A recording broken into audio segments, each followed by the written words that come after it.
नमस्कार दोस्तों। मध्य प्रदेश की रहने वाली चंद्रिका जिंदगी के उस पड़ाव पे पहुंच गई थी जहां उसने लाइफ में अपने मन मुताबिक सारी खुशियां पाली थी और ये सब कुछ उसकी सोशल मीडिया प्रोफाइल भी साफ साफ बयां कर रही थी।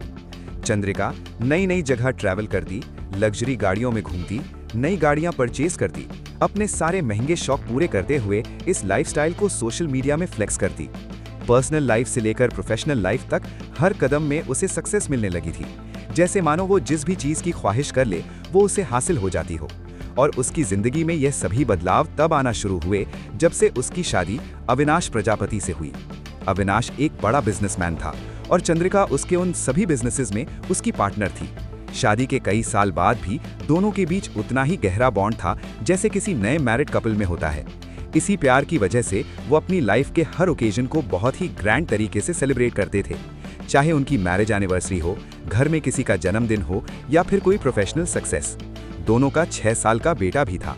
अब कहने को तो ये एक लविंग फैमिली थी जिसके पास ढेर सारा पैसा, लग्जरी गाड़ियां और वो हर चीज जो आज समाज के पैरामीटर्स के अकॉर्डिंग बेहद सक्सेसफुल होने की निशानी है। And not just financially, but इस कपल के पॉलिटिकल कनेक्शंस भी बहुत स्ट्रांग थे। इंस्टाग्राम की रील्स से लेकर आस पड़ोस या फिर सोसाइटी में जो भी इस कपल को देखता, जो भी इनसे मिलता, वो इनकी लाइफस्टाइल और रुतबे से इम्प्रेस्ड हो जाता। लेकिन अगर मैं आपसे कहूं कि ये कपल इस बात का जीता जागता सबूत है कि इंसानी रूप में हैवान इनके जैसे होते हैं, तो ये गलत नहीं होगा, क्योंकि बेफिक्री से घूमते फिरते अपनी लाइफ को एंजॉय करते ये बहरूपिये ऐसे खतरनाक खेल को अंजाम दे रहे थे जिसने कई लड़कियों और लोगों की जिंदगी इस कदर तबाह कर दी थी कि इनके पीछे 3 स्टेट्स की पुलिस पड़ गई। ये केस एक परफेक्ट एग्जाम्पल है कि कभी कभी आपके बीच घूम रहा शख्स आपको जो दिख रहा होता है वो सिर्फ नजर का धोखा होता है। Welcome to the show. My name is Suresh. You are watching the depraved case of Avinash and Chandrika. Madhya Pradesh में नरसिंहपुर जिले के ग्राम सहायक पुरुषोत्तम प्रजापति का बेटा अविनाश प्रजापति मैकेनिकल इंजीनियर था, जिसके एजुकेशन पूरी होते ही घर वालों ने उसकी शादी करवा दी थी। फैमिली की रिस्पॉन्सिबिलिटी आते ही अविनाश ठेकेदारी के साथ साथ बिल्डिंग कंस्ट्रक्शन मटेरियल्स की सप्लाई का काम करने लग गया। उसका ये काम अच्छा चल गया और ठीक ठाक कमाई भी होने लग गई। लेकिन समय बीतने के साथ जितनी अच्छी उसकी प्रोफेशनल लाइफ हो गई थी, उसकी पर्सनल लाइफ उतनी खोखली बन चुकी थी। हालात ऐसे हो गए कि आखिरकार अविनाश का डिवोर्स हो गया। अविनाश ने इस डिवोर्स के बाद लाइफ में मूव ऑन करने के लिए खुद को बिजी करते हुए अपना टाइम और फोकस अपने आप को फिट करने में लगा दिया। अविनाश को मोटर बाइक्स और कार का बहुत शौक था और उसका यही शौक उसकी लाइफ में एक नया मोड़ लेकर आया, जो वो नई कार परचेज करने के लिए एक कार शोरूम गया, जहां उसकी मुलाकात शोरूम की सेल्स एग्जीक्यूटिव चंद्रिका पालीवाल से हुई। लेकिन किसी को नहीं पता था कि ये छोटी सी मुलाकात आगे चलकर एक बड़ी कहानी का रूप ले लेगी। चंद्रिका और अविनाश की ये दोस्ती बेहद कम वक्त में प्यार में बदल हो गई थी और इस रिलेशन को नाम देते हुए दोनों जल्द ही शादी के बंधन में भी बंध गए। चंद्रिका के अविनाश के जिंदगी में आने के बाद जैसे उसकी किस्मत ही बदल गई। अविनाश एक एक करके नए बिजनेसेस खोलता गया। रुद्र इवेंट्स, रुद्र कंस्ट्रक्शन और रुद्र एंटरटेनमेंट, जिसे रन करने में चंद्रिका उसकी पूरी मदद करती। और सिर्फ बिजनेसेस संभालना ही नहीं, बल्कि चंद्रिका प्रमोशन में भी उतनी ही एक्टिव थी। अब आप हर पार्ट पर गौर करिएगा, क्योंकि हम एक एक कर सच्चाई की हर परत को खोलेंगे।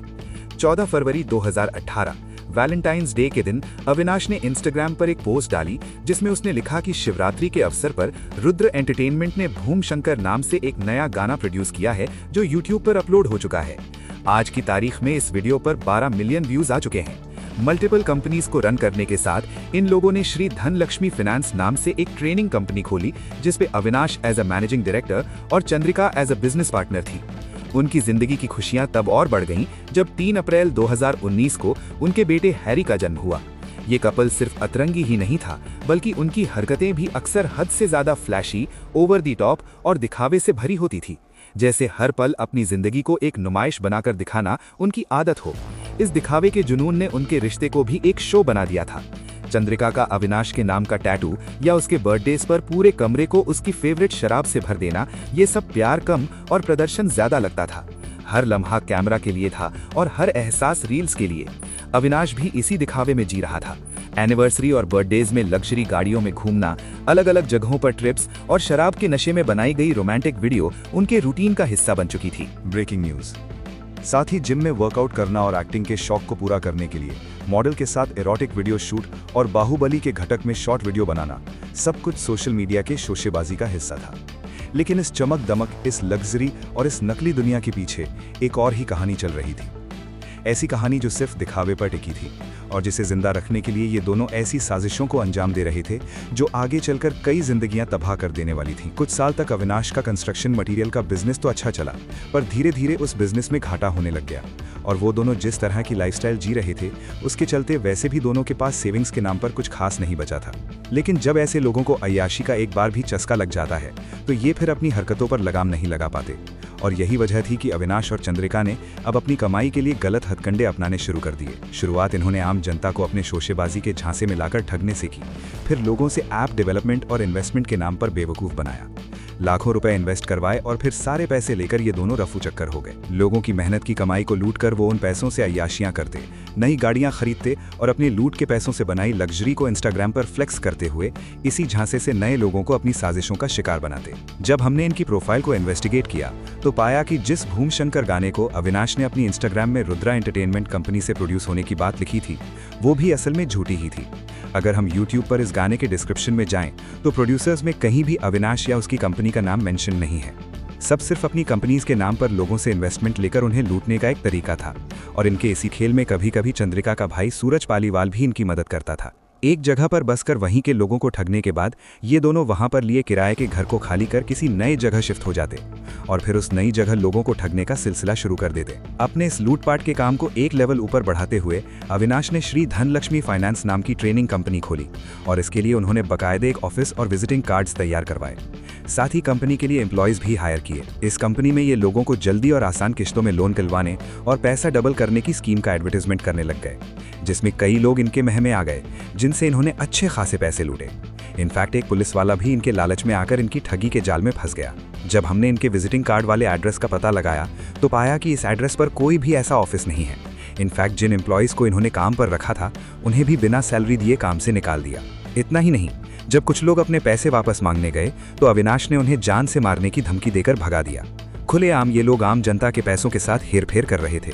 हालांकि इनके इस खेल में तब कुछ समय के लिए रुकावट आई जब 24 अप्रैल 2023 में उत्तर प्रदेश के झांसी शहर में अविनाश, चंद्रिका और सूरज के खिलाफ चीटिंग, साइबर क्राइम और थ्रेटनिंग का केस दर्ज हुआ और पुलिस ने तीनों को गिरफ्तार कर भोपाल सेंट्रल जेल भेज दिया। लेकिन कहते हैं एक बुराई दूसरी बुराई को बहुत जल्दी खोज लेती है।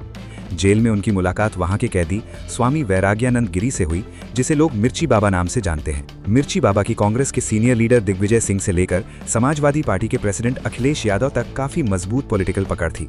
खुद को स्वामी कहने वाला ये मिर्ची बाबा 28 साल की महिला के बलात्कार के इल्जाम में अगस्त 2022 से इसी जेल में बंद था। लेकिन इस देश में अगर पैसा और पॉलिटिकल कनेक्शन है तो जेल की सलाखें भी कमजोर पड़ जाती हैं। जेल में अविनाश और चंद्रिका की मिर्ची बाबा से हुई मुलाकात इतने अच्छे रिलेशन में बदल गई कि जेल से बाहर आते ही मिर्ची बाबा ने अविनाश और चंद्रिका के घर में पूजा पाठ भी करवाई। इतना ही नहीं, जब साल 2023 में मिर्ची बाबा समाजवादी पार्टी का प्रत्याशी बन मध्य प्रदेश की बुधनी सीट से चुनाव लड़ने को खड़ा हुआ, तब नॉमिनेशन फाइल करते समय चंद्रिका ने प्रपोजर बनकर एफिडेविट पर साइन किए और इसी फेवर के बदले मिर्ची बाबा की वजह से चंद्रिका के कनेक्शन अखिलेश यादव तक से बन गए। इतने क्राइम करने के बाद भी जेल से मिली आज़ादी और अब पॉलिटिकल कनेक्शन बनने के बाद से तो इस कॉन कपल के अंदर कानून का डर पूरी तरह से खत्म हो गया, जिसके चलते अब वो बेखौफ होकर ऐसे अपराध को अंजाम देने वाले थे जो इंसानियत को भी शर्मसार कर देने वाला था। हाउस नंबर 24, प्रतीक गार्डन, बक्सवेनिया, भोपाल। ये कपल लोगों को ठगते ठगते फिर से नई लोकेशन पर शिफ्ट हुआ और इस बार वो भोपाल के बक्सवेनिया लोकेलिटी में रेंट पर रहने लग गया। सोसाइटी को दिए गए दस्तावेजों में अविनाश ने खुद को स्टील बिजनेसमैन बताया और फर्जी आधार कार्ड सबमिट किया, जिसमें उसका एड्रेस इंदौर का लिखा हुआ था, जबकि वो नरसिंहागढ़ का रहने वाला था। ये कपल वापस से श्री धनलक्ष्मी फाइनेंस के नाम पर लोगों को लूटने लग गए, लेकिन उनका मन लूट की इस कमाई से नहीं भर रहा था।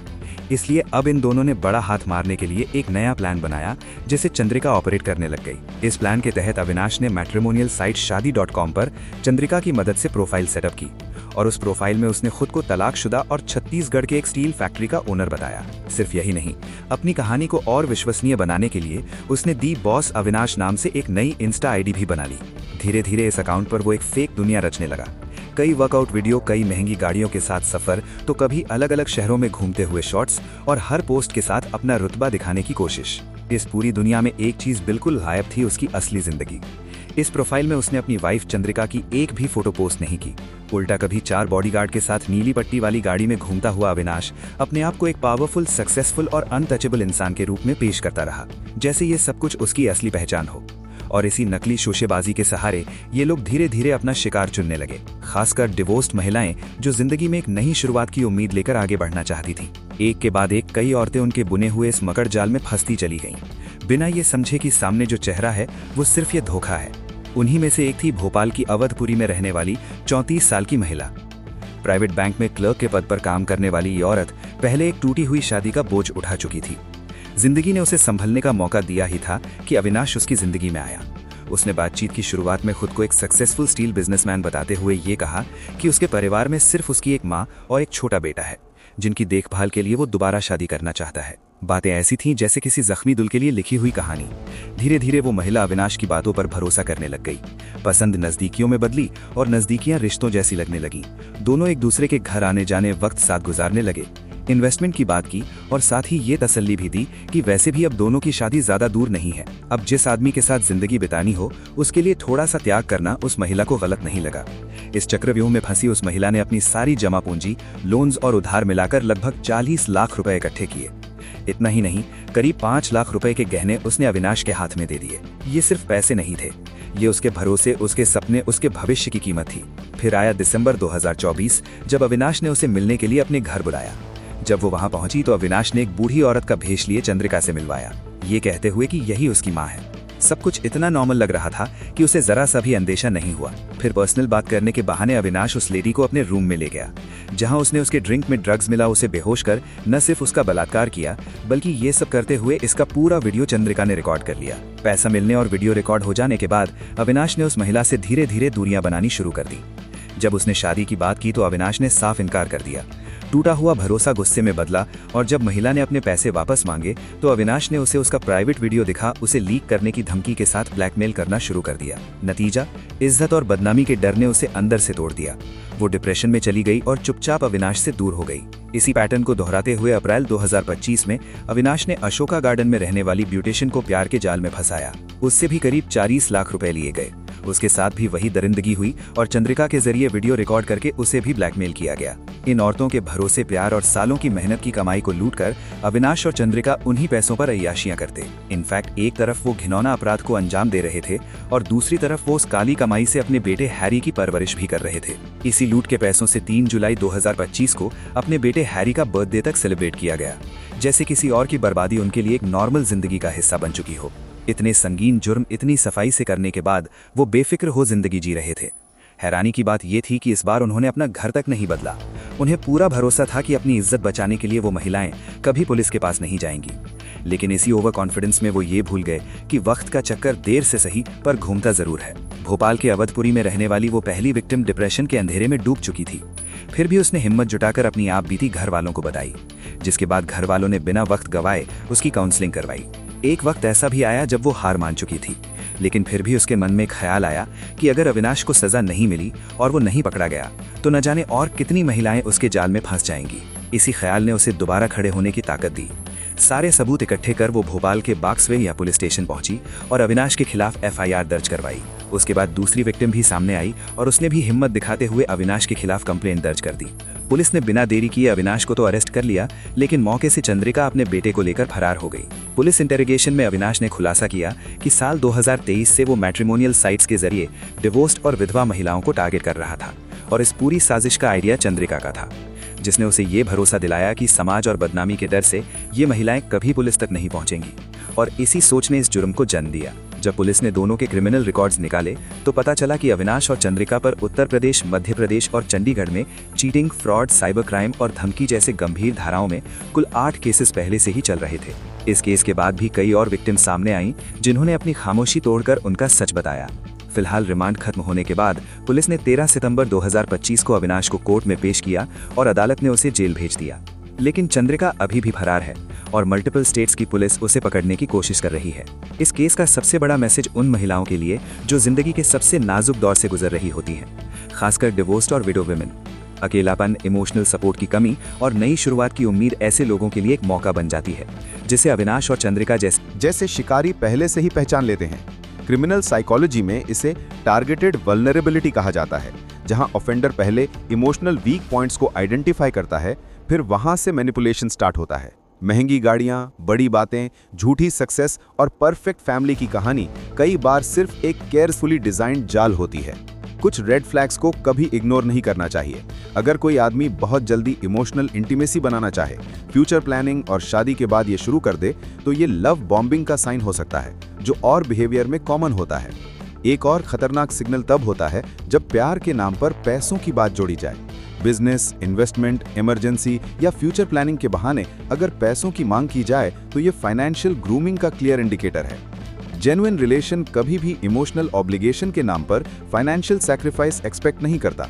याद रखिए, जो इंसान सबूत मांगने पर गुस्सा हो जाए, वेरिफिकेशन को अपमान समझे या रिस्पेक्ट के नाम पर चुप रहने का प्रेशर डाले, वो रिस्पेक्ट नहीं, कंट्रोल चाहता है। आपकी इज्जत आपकी खामोशी में नहीं, आपकी आवाज में है। अगर आपके साथ कुछ गलत हो रहा है तो शर्म या डर की वजह से चुप मत रहिए। पुलिस, लीगल सिस्टम और काउंसलिंग की मदद लीजिए, जो कि एक शिकायत सिर्फ आपको नहीं बल्कि आने वाली कई और महिलाओं को भी बचा सकती है। धन्यवाद। Thanks for watching this video.